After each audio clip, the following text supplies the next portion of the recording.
Howdy, partners. Welcome to Black Chat episode 259. I'm here in Kentucky, and I'm drinking whiskey, bourbon, made in the finest of farms and factories. And we're here. We got ourselves some games and topics to talk about. Okay. Oh. Whoa. All right. Well, hello. I decided to go with something new, a little bit different for this intro.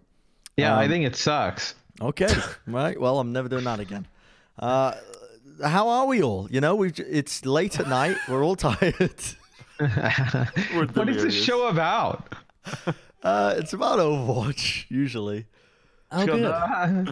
I'm all right. You good? I mean, nothing's really changed since I played video games with you all day, and then after we got done playing that game, we played a different game together and talked the whole time, so nothing's really changed. The people might want to know, though. Oh, I'm all right. I feel like I'm stuck in Groundhog Day. The quarantine is actually starting to get to me now. What is Groundhog Day? Oh, wait, you've never seen that movie? Groundhog Day? No. Oh, I was gonna say it's a classic, but I'd say it's a classic. It kind of is, because the concept is so kind of pervasive in modern culture. Like, it gets referred to a lot, you know? Yeah. So I feel like you should watch it. Basically, a guy gets stuck in some like karma-driven universe where he just has to repeat the same day over and over again until he figures out like why he's stuck there. And that's how my days have started feeling, because I'm just either streaming all the time or I'm watching the same series on Netflix or reading the same books. Before Brent moves on, it did take us an extra hour to set up this recording because Sideshow was on stream talking about how he shat his pants when he was younger. So it's a stressful time. Yeah, but I'm glad I can get off my chest. What, Matt? I love how too Josh was like, we all put in the chat like, yo, 8 p.m. and everyone's like, yeah, good. And then I turned Josh's stream on after he saw everybody say that 8 o'clock it is, and he tells the stream, everybody said maybe we'll all do Plat Chat at 8 o'clock, but nobody's responded yet, so I'm just gonna keep going. And I was like, this motherfucker saw us all say okay, and he said okay, and then he just kept going. I expect some kind of notification. I'm a busy man, Matt. I'm a busy man. I want to know what the people think of my new haircut, so I'm gonna show them real quick. Christ. All right, show them the side. It's not good. Now I messed up the side. This side. We know. Did you two watch the stream? Yeah. No. Yeah. You didn't watch it, Johnny. Go back and watch it. Oh my god, it was awful. Where can I find it? He had like a band around his head. That's at twitch.tv/Bren. I'll repeat that one for you again. Twitch.tv/Bren. And yes, before you ask, your Amazon Prime subscriptions are available there. Yeah. Oh, solid. Twitch.tv/Bren. Yeah, okay. Later in the night, he goes, yo, check it out to me when I was in his chat. And he turns one way, and Chelsea's like, oh, that's not that bad. Then he turned the other way, and she's like, oh my god. And like, it was so uneven. It was like, listen, it was horrible. It's the ears because I feel like in order to do the ears, you had to take off your glasses. And then you just, I don't know, decided to go by pure faith. Because I couldn't see in the mirror because I didn't have my glasses on. But why didn't you get either someone else to help you, or why didn't you tape your glasses to your face in a different position? It was a solo mission. All right. I had to complete it solo. Okay. Anyway, let's actually talk about Overwatch, because this is starting to sound a bit like Summoner's Insight by the amount that we're fucking rambling in the first 5 minutes. Match of the week, week 11. Yeah. What do we think match of the week was then thus far? Because there's only one that sticks out in my mind, but mainly because I casted it. I would put forward Dallas versus Shock. I think that was a banger of a choice. That was good. Yeah. What about Paris, Florida? If you say Florida, I'm get out of the bloody podcast, Matt. It was a pretty good match. It was interesting. It was interesting. It wasn't the best match of the week, though.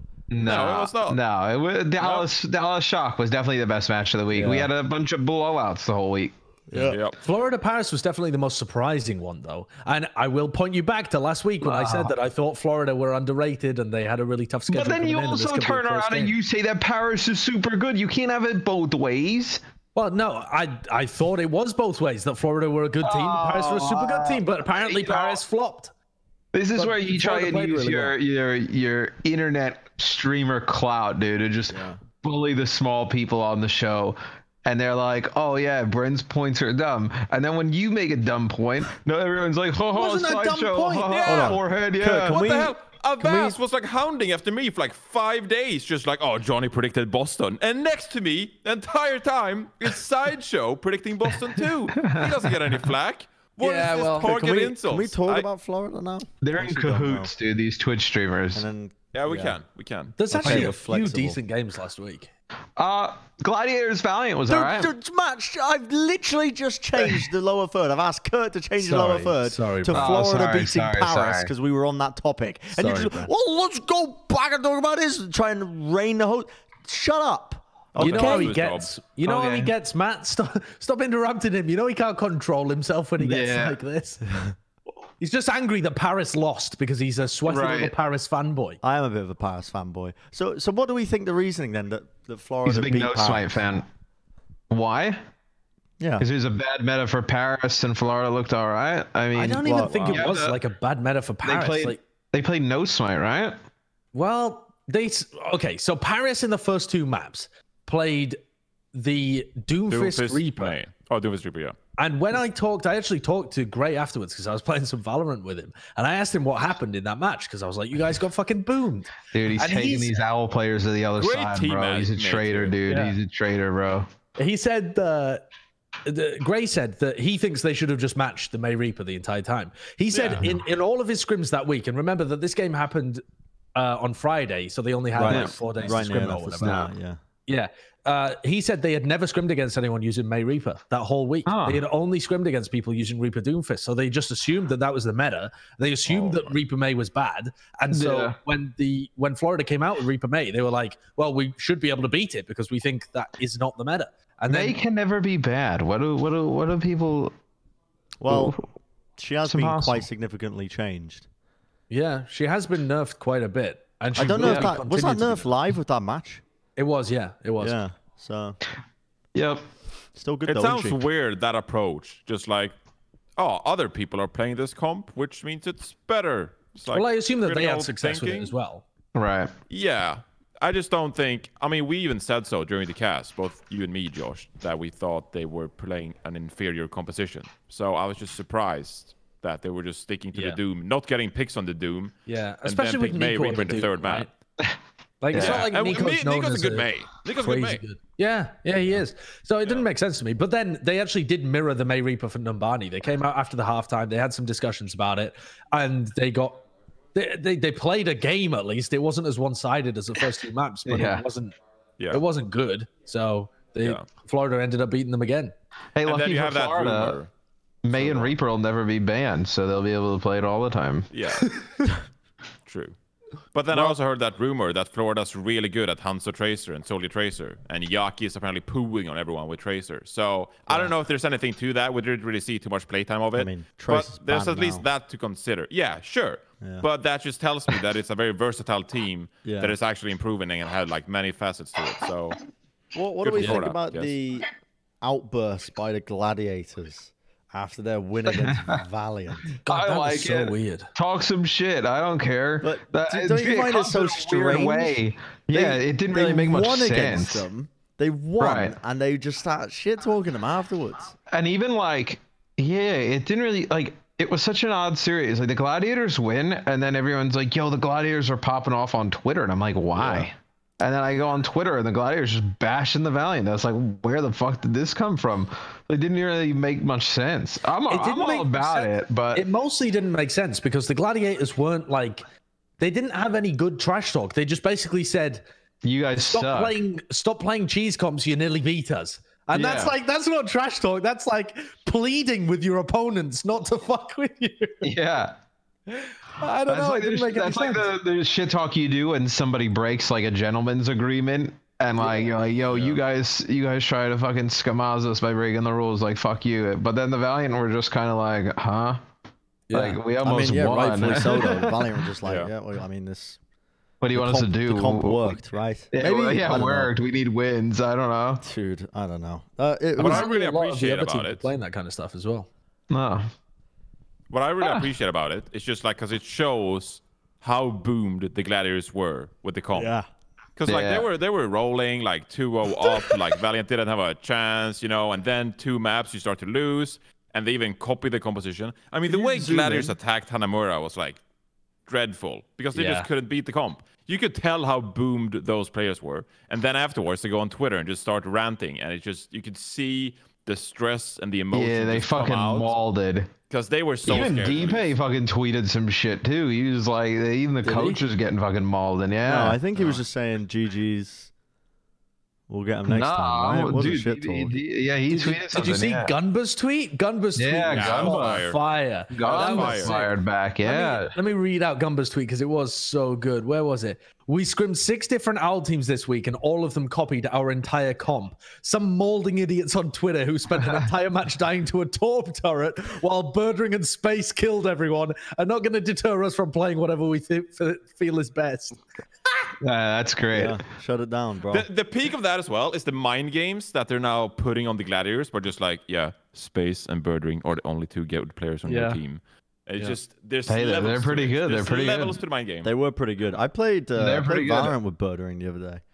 Have any of you played Overwatch for these people?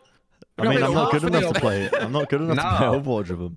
Jesus Christ, Johnny, just rub it in. Yeah, hard stuck plat. Sure, Johnny. All right. Dude, Johnny can't even play with those guys anymore, dude. That's actually probably true. Johnny's account got banned in all those hackers. Bro, I'm an Azeroth. Hacking things, Should we talk about the elephant in the room? What is it? Hero pools? Dude, I think, okay, so the YouTube comments are going to go crazy. They're like, I fucking hate when Bren talks about hero pools. He's so negative about hero pools. I think we need a Bren's hero pool of the week rant. Go. Bro, I think hero pools... I'm not going to spout the same points that I've been spouting off every episode because there's so many comments from people saying, whenever Bren mentions hero pools, I just skip 5 minutes. All right. So well, hey, you people in the comments, while you're watching this, you're not in the comments yet, don't skip this because we're not going to let Bren say the same things he always says about hero pools because Jeff Kaplan wrote some shit about hero pools. But ignore Jeff for a second. Oh yeah. So Echo got removed immediately. Yeah. Which she wasn't playable this week of OWL anyway. It was another week. Yes. So that means she's guaranteed for next week of OWL. Yes, we're guaranteed to see her. Wait, she wasn't eligible this week for OWL? No. There was a 2-week delay. That was always in the rules, which is just so that people get to. Bro, just put it in live, dude. It'd be fine. Okay, so she's going to be guaranteed in first week of OWL. That's pretty hype. But a lot of people on Reddit, I think, have rightly said that the system is pretty bust when Echo is your brand new hero and you have to remove her for a whole week just after you've put her into the game. I mean, from any perspective, that is bad marketing, right? Like, that's not inducive to people having fun in your game. They want to play this brand new thing that's full of novelty value. And they want to see really good people play the brand new thing. Well, Jeff came in, didn't he? He came in swinging. And what was Jeff's name in EverQuest? Tiggle? Tiggle Biddies, dude. Tiggle Biddies. Tiggle, yeah. I mean, dude, I love Jeff. Yeah, Jeff is an absolute G of a human, isn't he?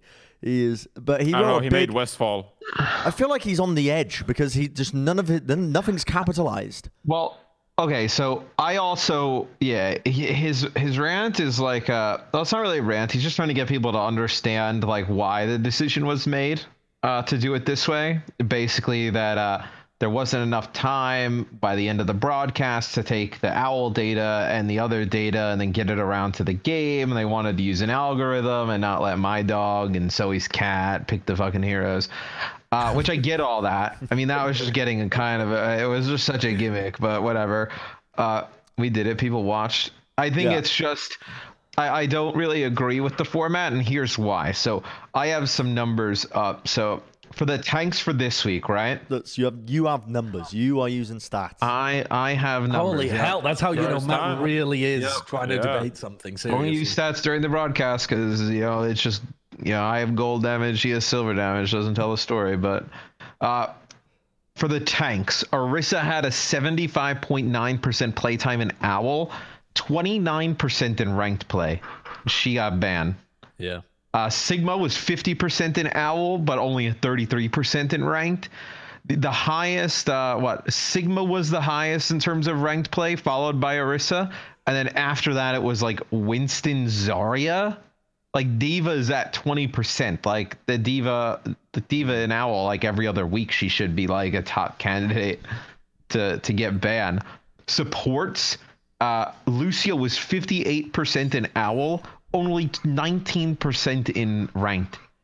Like the disparity between some of these heroes between Owl and ranked is just so far that I never think like Baptiste got 45% of playtime in Owl, and he was under 10% in ranked play. But I think this will not force meta shifts. It won't. I think this might have been an unforeseeable issue in some sense, because normally what happens is, and the data they'll have always been looking at is that generally speaking, the top 500 GM, whatever the hell it's actually based on, they copy Owl. They understand what is powerful because they watch Owl, and that trickles down from the top to form some kind of meta at the top levels.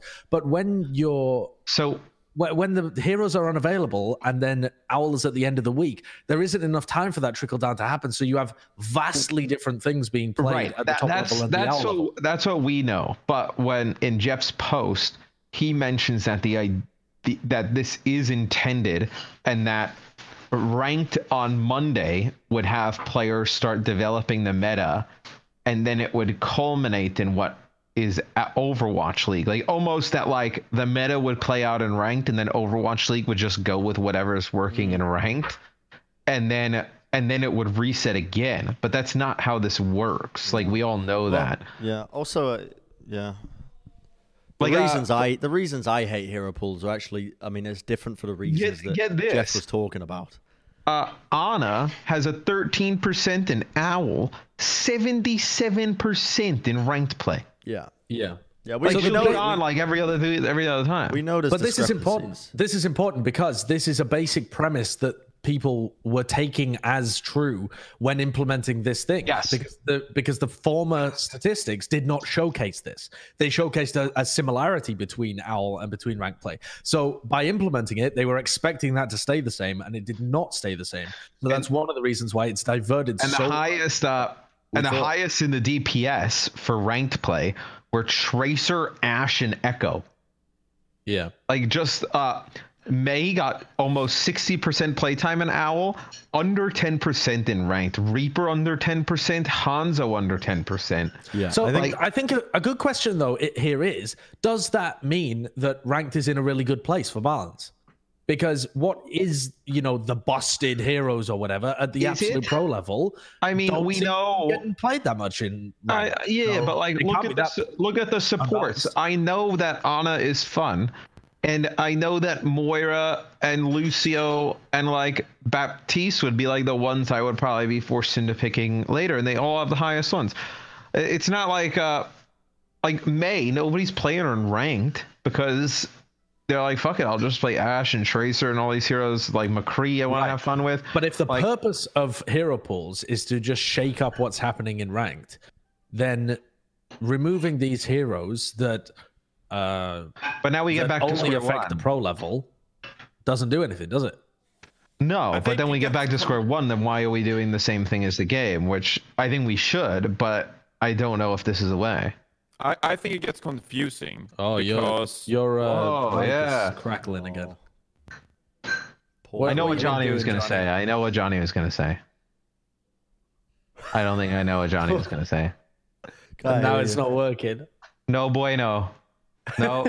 Oh, that's so frustrating. What is going on with Jonathan's mic? It keeps crackling on him. And use your headset mic. Go old school. Oh yeah, use the Astro Gaming headset mic. That's a Sennheiser headset. Sennheiser. Yeah, that's what I meant. We love you, Sennheiser. We love you, Astro Gaming as well. Hello? Hello. Yeah. Hello. Now it's fixed. Make your point, quick. Yeah, whatever. I think it gets confusing. Your mic's messed up again, dude. No, it's not. No, that's with you. Oh my god. He's gone. He's just playing World of Warcraft instead. Wow. Johnny, make your point, please. Oh, he's slaughtering pigeons. Killing the chickens. Don't kill the chickens, Johnny. Oh my God! Please. Come back. That's what happens when you mess with Johnny. Anyway, it gets confusing because Hero Pools was implemented with the original idea to shake up rank. I don't think it was like to shake up Overwatch League. Yeah. I think it was mainly ranked. The problem is now, in my mind anyway, that we're changing up the meta and the Hero Pools so quickly that ranked can copy what is happening in OWL. The same way that like ranked copy OWL with GOATs, because everyone just started playing GOATs and we just had GOATs everywhere. That time period does not exist anymore. And so the both are just separated to a point where ranked cannot copy what is going on in OWL. So here's what I'm so gonna the say. entire rotation and circle is like broken up and it doesn't make sense. I feel like we have this discussion every week. But isn't that good? Like, isn't that what Jeff's saying when he says in his 4th paragraph, largely the system is working? Like, if you implemented Hero Pools in order to shake up what's happening in ranked, you're doing it. That is shaking up what's happening in ranked. It's just Overwatch League is getting kind of fisted, and also you banned Echo, which it probably you should have made that not be a bannable hero or something for a while, just because people want to play. I mean, there was a time. I mean, this is gonna sound so dumb, but there was a time when people in rank didn't play heroes for fun. They played heroes because it was the most competitive thing to do. Like in Grandmaster Top 500, people grinded GOATs because it was the most competitive comp, and you had to play it. But ranks become quick play people now. Default to fun heroes because they do not know what are the best heroes, and that's what I think. Which results in fun heroes getting banned. So here's my solution. Yep. 2 weeks for Hero Pools. Okay. That would almost feel worse right now. 2 weeks, and you weigh the bans or you weigh the hero rotations more heavily for the latter week. What do you mean? You take the statistics into account more. So in terms of actually how you weigh what heroes are taken out of rotation, more based on what is played in the last week rather than the first I don't think week. that fixes anything though, does it, Brent? It does. I mean, you would still have Echo being removed. You would still have Genji. We're talking about different issues here. What if hero pools were not randomly drawn, but pre-selected, and you knew weeks in advance what was coming? I would honestly be down for that. Like, like in Mythic, like this is a World of Warcraft analogy because Johnny's playing it, but for Mythic Plus, like all their affixes are on a schedule. It's like a 13-week schedule, and they run through it on a rotation. Like, what if you just parsed through the data and took, let's take the top 25 heroes, right, in terms of play rate, and put them in like a 10-week schedule, and that's your competitive season. And then for the next 10 weeks, you know what has gone every single week. Would that be a better way to do hero pools? Probably. I mean, I think there's a lot of ways you can try and quote unquote fix the system, you know what I mean? But we're talking about various different issues with the system. Right. Yeah, there's multiple problems with it. Yeah. Well, I think though, to Jeff's point, it is doing what is intended. Like it is affecting the game. I think people just want to see it in a different way. Remember when it necessary? Okay, they when they first implemented hero pools, they said they would keep looking at it and they might remove it entirely. Ignore OWL, right? We're coming at this from the point of view that we assume the developers came at it from, which is that this is a good thing for the game itself, for ranked itself. Okay. Is it still necessary? This is the issue. They fixed the balance quite a lot. It's the issue with GOATs. Brent, I can hear myself pretty good through your mic, by the way. Can you? Yeah. It's the issue of should be able to. GOATs, that GOATs was not popular in Diamond and below and whatnot, but like you had the off chance that you ran those games and whatnot. Like the hero pools don't having no hero pools would probably not affect most players because most players are just going to select what they want anyway. But the reason that they added hero pools, I think, was in order to stop a situation like GOATs happening again, where the perception of the game was that you had to play a certain number of heroes. It brings it back to one of your original points that you used to make those sideshow, which was that GOATs was actually a pretty good meta. It just lasted for too long. And it did, that was people got bored of goats. Like, we were accustomed to horrible metas that lasted for a time period, but they got patched out, and we're like, okay, that was bad. We're moving on. Whatever. Yeah. Goats lasted too long. And so I'm starting to come around to the idea that hero pools should be removed, and we shouldn't have it anymore. Because I think it's a system. Hold on, my character is sitting down. I don't want to get logged out. I think it's a system that can be circumvented through harder balancing. Yeah, aggressive And we talked balancing. about this. We talked about this one. They said aggressive balancing. Just pick one of the two. And I think aggressive balancing is the better solution of the two. Now, that being said, aggressive can have different meanings to it. Either it can mean like hard, like you're hard balancing, like doing drastic changes, or you do it often. I think that they should have scheduled balance times, like once a month, every first day of the month, or every new competitive season. You set a date so the community is anticipating that date. Maybe you threw the changes on the PTR for like a week or two in advance, so they actually have like preparedness, you can give feedback, whatever. But there's a set date for those balance changes, and it's like a massive overhaul. So it's sort of like a soft hero pool, but it allows people to play the heroes that they enjoy the most. And that is the biggest issue with hero pools.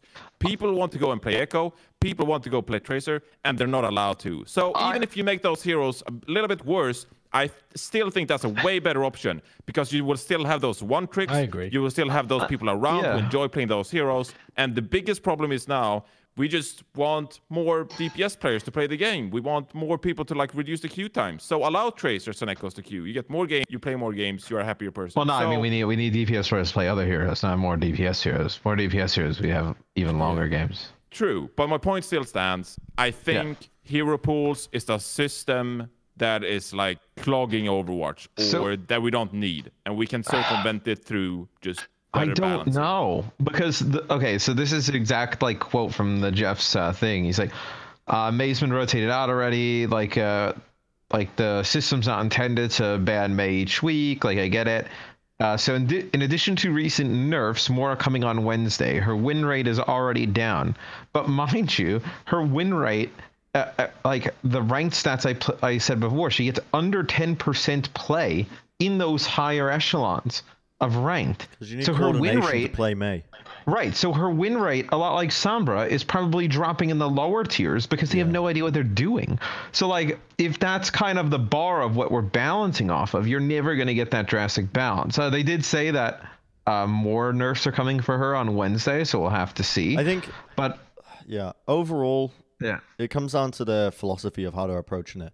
The entire purpose of hero pools was to get a different selection of heroes being played every week to freshen the game up, because if you remember back before hero pools, people were complaining about double shield, people were complaining about goats, complaining that shit wasn't being fixed, that there weren't enough different metas. People just were complaining about it, so they were like, okay, well, here's this new system, we're going to try it out, and it sounds good in practice, but then you run into but then it comes up with these other issues that start cropping up. Outside of that, look at this from the dev's perspective, where so this is what Jeff said. Jeff thinks that the balancing the dev team, they think that they nerfed goats sufficiently back in stage 3 of last year. But it takes time for pro players to catch on and actually play different stuff. You remember when Shanghai played... the triple DPS. Shanghai were playing the triple DPS. They won stage 3. Now, given enough time, maybe goats still would have been played. Maybe it still would have been the best comp. But we will never know because 2-2-2 got introduced. But I think from the devs' perspectives, they probably feel like maybe aggressive balance is not enough to change the game. You got to force it artificially like this. Well, so I also you have to look at a few things in that timeline. However, so I don't know exactly when GOAT started. I mean, we had ninjas in pajamas play triple tank or whatever. But in my mind, GOAT started when like Houston and other teams started rushing Hanamura point A in like stage 3 or 4 of 2018 OWL, I think it was. Back then. Yeah, stage 4. It was like a one-off kind of strat. Then people started playing it more and more, and then we saw it in the World Cup, we saw it in all the qualifiers, and then we saw it at the final stop. We saw some dive compositions, however, so surely like the balance team is like, well, it's kind of balanced, we're seeing some goats, we're seeing some dive. The problem was people were playing dive because they couldn't play goats. That's what I think anyway. But still, given the idea that Jeff balanced. I can hear my echo, so it's hard to talk. Yeah. In stage 3, It's if coming they through balanced my adequately, mic. Yes, it is. I'll just turn the TV down. if they nerfed it adequately in stage 3 last year, it had still been like a year after its introduction. So it's still been around for a while. Yeah. So even if you nerfed it correctly, Jeff, like, love you, mate, but it probably was like a year from the inception to. But he's also put in one of these paragraphs. He was like, he believes that the Overwatch League is slower at picking up on balance trends because they have an intense schedule, so they can't try out a bunch of new things all the time. I completely agree. And there's human behavior and delay patching. He's correct. He's correct. I think that's true, but that isn't really. Those are just the parameters that you're working in. They don't change anything. Like you, in some sense, then that just means that you have to make even more aggressive balance changes so that they do pick up on it, so that you do change the game, because you can't change pro players playing what they think is the best. I mean, you can't like lobby the pro players to try and play more interesting shit. You have to just work with the tools that you're given.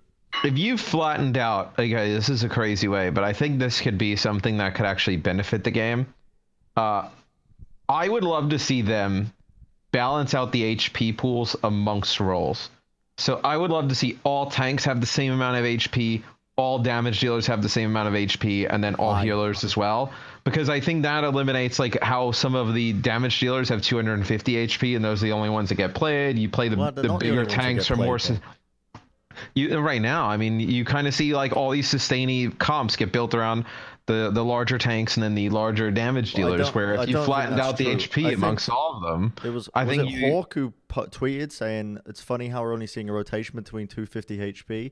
I don't think that's the case. I think the reason Mei gets picked is because she's very good in a coordinated team. She's I very think the good, reason that teams were playing Torb is because the bans were set up because McCree was banned, and they needed something to counteract Tracer and Sombra play. But he also, but then you also play Torb, and then you realize, why would I ever go back and play McCree? Because he has more HP, he has a better ultimate, he has a turret, he's stronger overall. But McCree is arguably better than Torb because he's hit scan and he has a flashbang, which is more effective. He's got then the lock-on turret. Yeah. I think you would. I think you would see people playing McCree. I think it doesn't really make sense to round out all of the HP things because you're just taking a tool away from the developers for balance. Like you're saying, like you can no longer use HP to balance heroes, even though that's. But then couldn't you just balance the issue? Balanced very effectively, right? But couldn't you just change the issue? Like the issue is like sustain, I think, for a while now. At least I believe it is. Like healing and just bulky characters in general. Couldn't you fix that problem? I'm putting an end to this conversation topic. Yeah, this is exactly the point. We can talk about this. Yeah, we can talk about this fucking topic forever. Wait. There's one big question though, Brent. And it's the thing is, the entirety of Reddit is saying right now that they should just make one change, and that is have the exact same system, just base everything off OWL. Would that be better? I think it would be better. Yes, it would be. Because Jeff's argument against that. Jeff's argument against that is like, what happens if OWL isn't played 1 week because of COVID? What happens if I mean, in the off season, obviously you just go to basing it on ranked. You just change it to go off of ranked. He also said, where is this? It was logistics with how the OWL broadcast works, the OWL schedule itself, the desire to have picks read after the final game of the weekend, and the amount of time between when the final match of the weekend happens and when the teams have requested to be able to start practicing. Those are the reasons they decided to base the picks off a more stable environment. I think what he means about that, because it's quite a complex and vague sentence, I think what he means is like they need to be able to figure out what the bans are before the absolute final minute of the final game that is played on a week. Right. Yes. And get them, because they also have to be put into game as well now. You do that by extrapolating the rank data instead. Yeah, you do it based on rank data because what the OWL players play cannot affect rank data. It's way too big. I think a solution to this, and it also solves the issue where you get these disjointed narratives in the league, and you get I think you just make hero pools 2 weeks and then base it off of OWL. And then you have a longer period of time to farm data from OWL, so you know what's being played in the first week. You know roughly what the bans might be, and then eventually, as you get closer, it narrows it down. Okay, so I completely agree with you both. I completely agree with you both.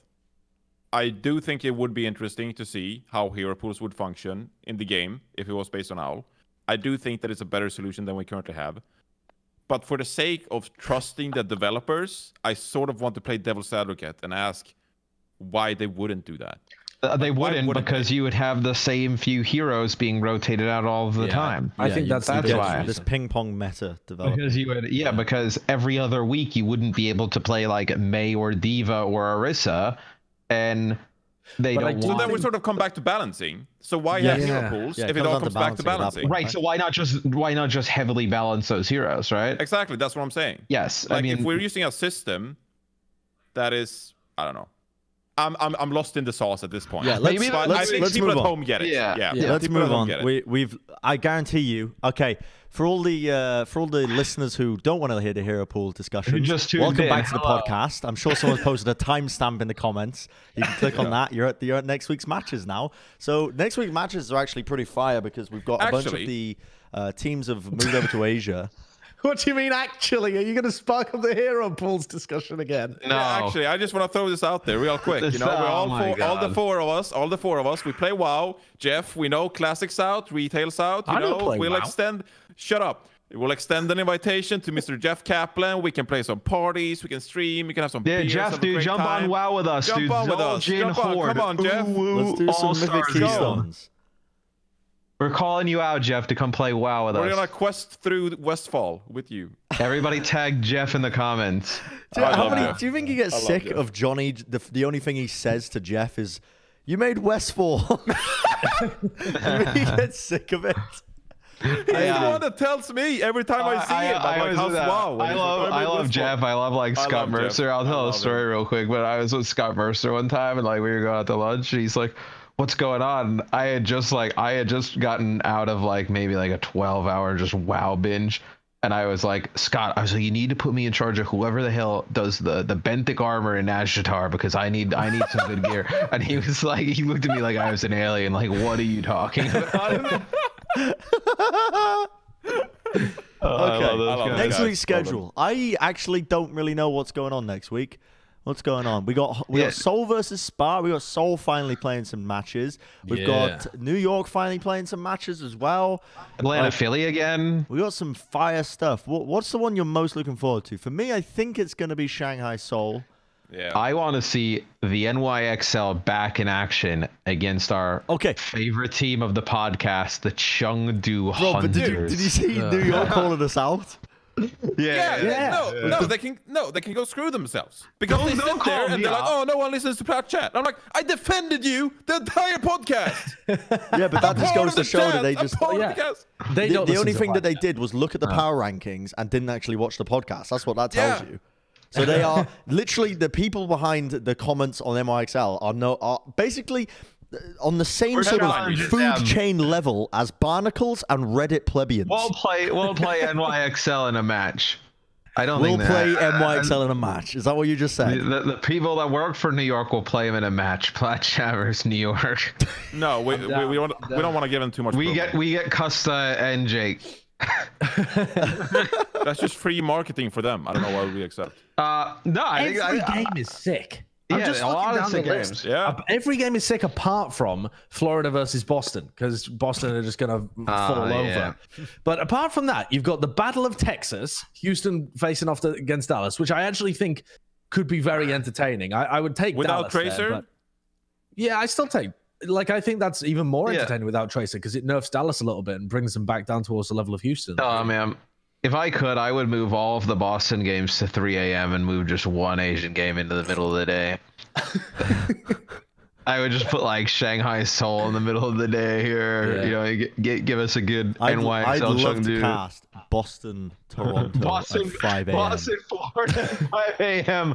like a Twilight Zone. Like, you'd be like, what the hell is going on? Yeah. Trust all me. of these Asian games though are going to be mental good. Like New York playing against Chengdu and then Guangzhou is going to really give us an idea. Did your checks come through from Guangzhou this week? Because you stopped promoting them as much.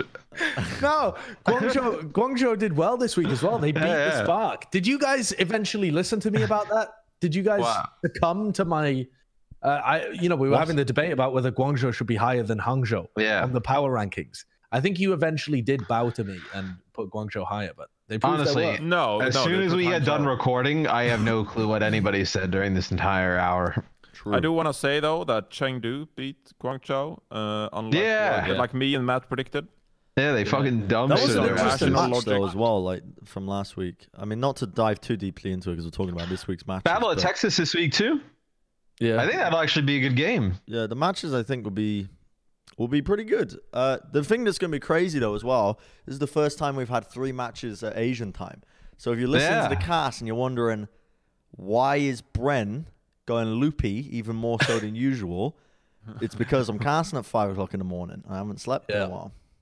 Me and Mitch are doing it too. Yeah, it's going to be Mitch and Matt and me and Josh are doing some of these Asian games are good as well. Yeah, they are. Dude, why don't we quadcast some Asian games with the 4 of us?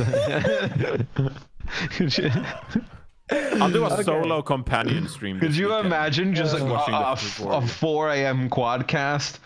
It would be great because Mitch would talk for 30 minutes, Bren would say, "Oh my goodness," and then they would just go on to the next fight.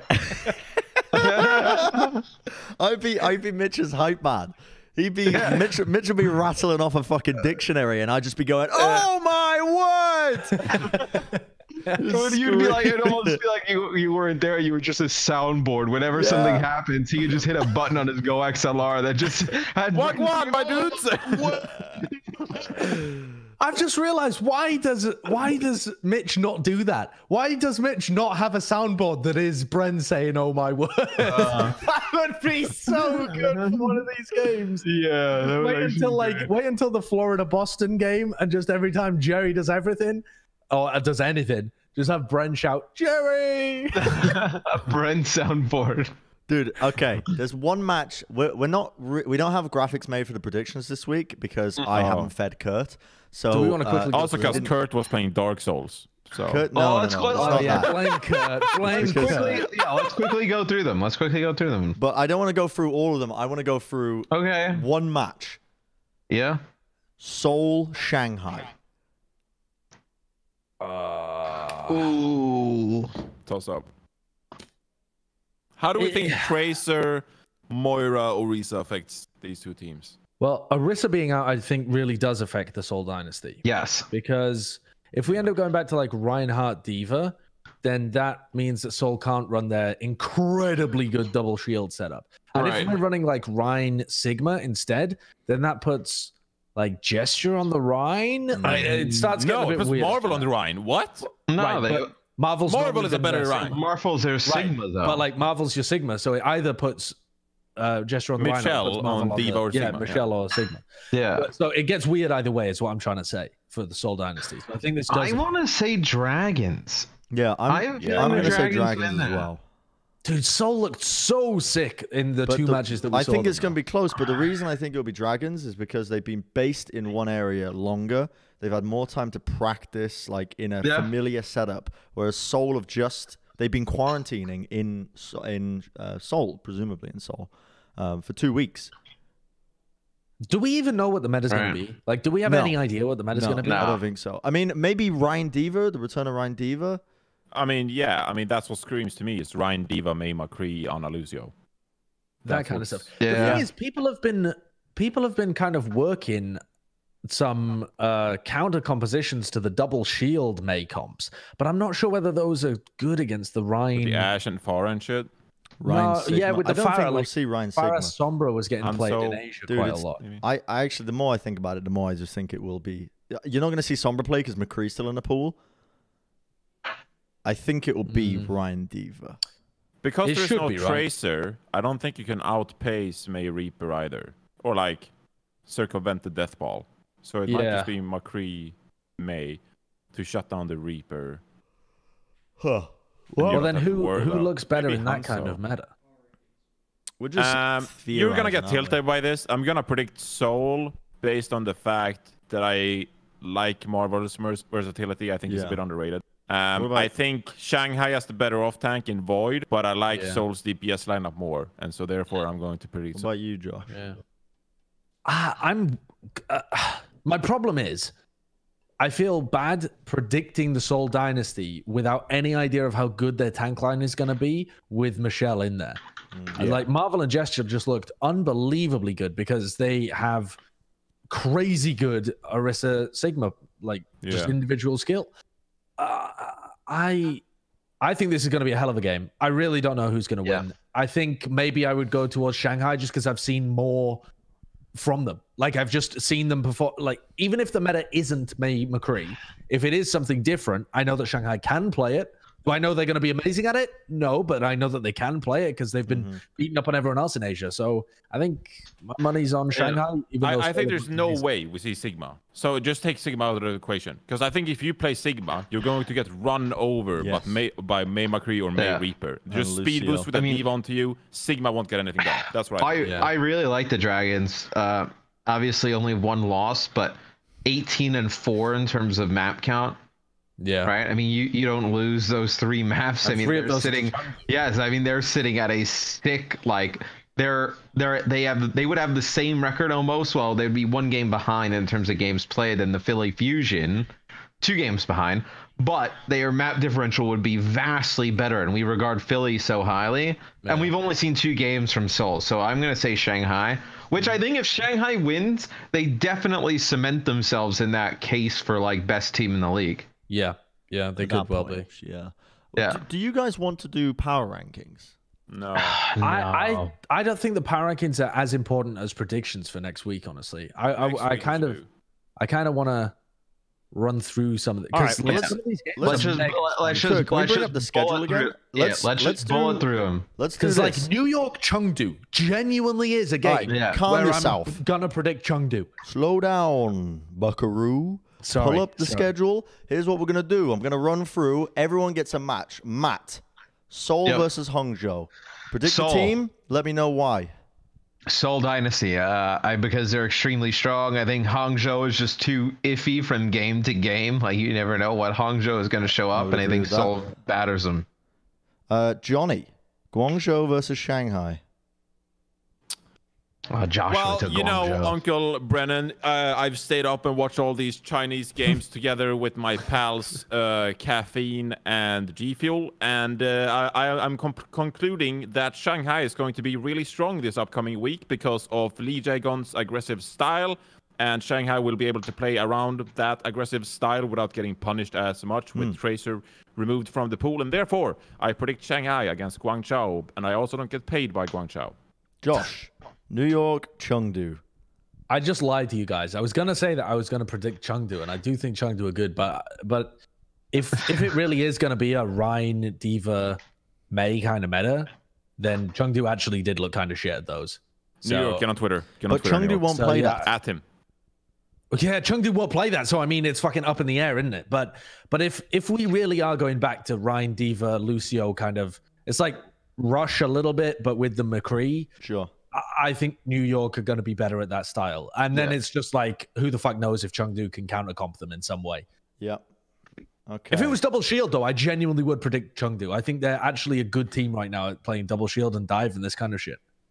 Atlanta Reign versus Philly. Ooh. Ooh. My God, what a game. I'm going to predict. Last one was 3-2. Fusion fended off a reverse sweep. Oh, my God, this is a hard one. I think... Whoa. My brain is working in overtime. Erster on May. Edison. The Carpe McCree. I think I would give it to Fusion. Yeah. Because of their tank play. I think they looked... I mean, when the trouble is when we were seeing Rhine Diva, they were...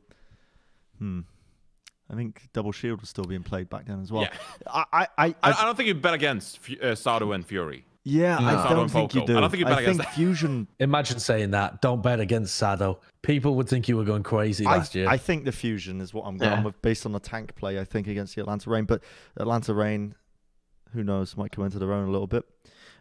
Matt. Yes. Stop looking at your phone. The Shock versus Valiant. Oh, I'm gonna go with the Shock in this one. That's shocking. Why? Yep, I think with Orisa out, they can play more Reinhardt. You can play aggressive around the super Reinhardt. You still have Lucio in the mix, so I think this screams Shock. Okay. Johnny, wonder Hangzhou, if- Chengdu. Genuinely, Valiant's Ash compositions are better without Moira in the mix. Because you cannot deathball as hard. But maybe I'm wrong. Never mind. What was the match, Bren? I think they're Hangzhou, worse with Chengdu. Diva back in, though. Yeah. Yeah, Diva and McCree are back in. So True. Yeah, what was the match, Bren?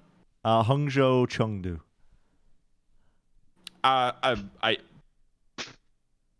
What?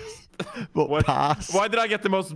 I don't know. Yeah, great game. Tune in. I think. Okay, I'll try and take this one. Last week, Hangzhou did not look good with Mei. Bazzi on Mei was horrific, but I think that might have been because of the compositions they were playing it into. But they did not look good just because of Bazzi. I think on an individual basis. Did you guys watch any of their games? Yeah, I just reviewed one of their games on stream, or like the first half of it. Yeah, I think that it was tough for them because they're playing into like such mobile compositions. Yes, that it's hard to get value out of the Mei. Mei, but even when they would, but I don't know, Bazzi just didn't play well even on Sombra, I think. It's hard to play. I don't think he did. Bazzi didn't have a good week. Anyway, I would say Chengdu win that one just because Chengdu usually do. Hasn't Gushue been pretty good this year? Yeah. Yeah, he's been Yeah, he's been all right. He's been who am I? pretty good. Wait, Josh. It's you, right? Shanghai Seoul, we've already done. Yeah, it. Shanghai Seoul, we've already done. Guangzhou, New York.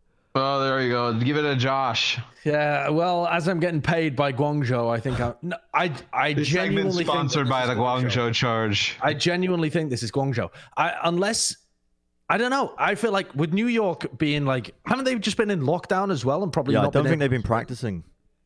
So yeah, I definitely think Guangzhou. Like I think Guangzhou have actually. So they got boomed by Chengdu this week because they were trying to just force their comp and they got countered by them.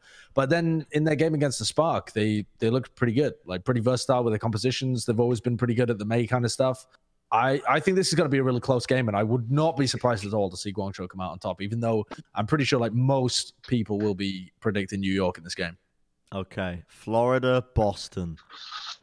What a game. I'm going to go with Florida. Oh, man. What a winner this one is. I'm going to go with Florida because Boston are poo.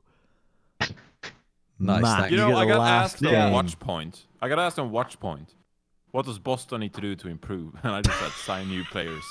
Sign new players. Who asked you I was that? like, pick huh? up Mag. Wouldn't it Bro. be funny if they pick up Kalios from O2 Blast back in the lineup? to Dude, replace somebody should Wilson? just make like a meme be team. hilarious. Like, fucking sign them all. Who cares? One last match. Matt, Yeah. Houston, Texas. Houston, the battle of Houston, Texas. What do you Texas. think? Houston, Texas. Yeah, Houston versus Texas. That's a good one. Dallas versus the Fuel. Houston versus Texas. What do you think? I like the Dallas Fuel in this one. Obviously. I actually think that. Why with did you say that like inclusion that's a of- hot take? He's never had a hot Why? takes in his life. Houston's not that bad. I don't think Houston's that bad. I think if you think Dallas are going to roll this, you might. I don't think it's going to be a Yeah. roll, but I think from what we saw What? from Dallas, they showcased last week that they can compete with the Well, best, and they have I improved. was gonna say Yes. I actually think in a different meta or a different week the series could actually go the other way. Yeah, of but course. I think with probably some McCree in the action, when the Outlaws, that's probably when we've seen them at their weakest, when like Blase was playing the McCree or whatnot. Maybe they play Linkser again and he comes in and plays McCree at a high level, but I just don't know. That's why I'm going with Dallas.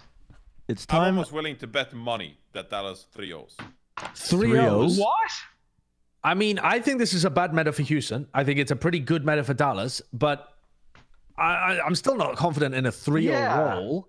I don't think it's gonna be 3-0. It might Pay be, me, but- Dallas. What? Do you want to make a bet, Johnny? I'll make that bet with you now if you like. Oh, yeah, my name is Joshua Wilkinson. I take bets that are ridiculously in my favor. Sorry, Yeah, pal, I mean, not you happening. said that you were going to do it. Houston No, I wins said the match. almost. Johnny has Check to the shave vote. his eyebrows. It's time for everyone's favorite know. segment of the week. No, yeah. Oh, yeah. Reddit actually said so. Oh, here's the clip. I love how we never know what it is. Shut up, man. It's Brent's Player of the Week. I don't think any audio played, but it's Brent's Player of the Week. Who is it? It was okay. It's actually Moth. Okay. True. All right. So it's Chad. It's another serious player of the week. I think that Moth is the best Lucio player in the world right now. Wow, hot take. It's not a hot take. It's my claim. I know. I was fucking kidding. But people will try and, I think, argue against it. But I think Those people are has dumb. showcased, at least from the Shock's matches, and here's the clip of them C9ing against Atlanta in the playoffs last year. And Moth's poor little heartbreaking that you guys can't see. But I know that clip. yeah, I mean, what a little angel, eh? I mean, you just want him to succeed in life, and I'm so glad, because I think the most recent games of Shock have really showcased the importance of Moth being on Lucio, playing Lucio for the team, how important he is for Shock's play style, and in that match against Dallas, he had multiple moments where he popped off. So I'm a big fan of Moth. I think that often, players get overshadowed in the support role by the DPS players. It's good to shine some light, on the real reason, I think, for Shock's success, or one of the reasons is Moth. Not many people care about Lucio players right now. Do you think it's a little worrying that the Shock only look that good when Moth is in the lineup?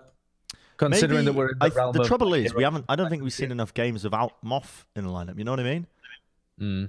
Right. Without Lucio being banned, because it was only the one weekend, and I like to think that the coaching staff of Shock are good enough to not repeat the same mistakes. Like by forcing the suboptimal comps, by forcing comps that almost require a Lucio to do well with. Like I like to think that they would learn. Yeah, you like to believe. Yeah, I mean, Josh, you look like you're dying. What? I'm not dying. You playing chess? Yes, I am. But I think I got this question quite a lot about, do you think that the Shock are only good when Lucio's in the lineup? And I keep thinking back to the playoffs last year where they dominated without Lucio being in. But they just... Well, they did have like Doomfist in the equation at that time, where like Sinatraa was just wrecking people. Yeah. And Baptiste was strong as well. How aggressive of a team was the San Francisco Shock last year? Because it feels like this year they're incredibly aggressive. Like fucking. Is that a real question? Did you can't remember how aggressive the San Francisco... Did you work on the show last year? I didn't think that was such a ridiculous question. Well, I mean, come on. Have you seen any of last year? What the? This is what Matt does. He has mild takes and then puts people under in their graves. That's how you become a good analyst, apparently. But that is. I mean, do you not remember them playing goats? Yeah, they were hyper aggro with their goats play. Okay, well, they just charge in. That's the feel I get this year as well. It's that they play super aggressive, and without Lucio, they can't play as aggressive. Yeah, definitely. That's a good point. Yeah. But I feel like every time I criticize the San Francisco Shock, there's like the spirit of super behind me, and I'm just in fear of getting absolutely dumpstered. And I just I feel like I cannot post. You walk to the bathroom and super just jumps out behind a corner and just shatters you. Just yeah, like it feels like my alarm clock is just Super's voice. It's just yeah. Well, I'm posing questions. I don't know. Good player of the week though. That's a good choice. Yeah. What do you guys think about the deliberate grass fires being set in Wales, causing disruption between Upper Calais and Kittle Lane in Swansea?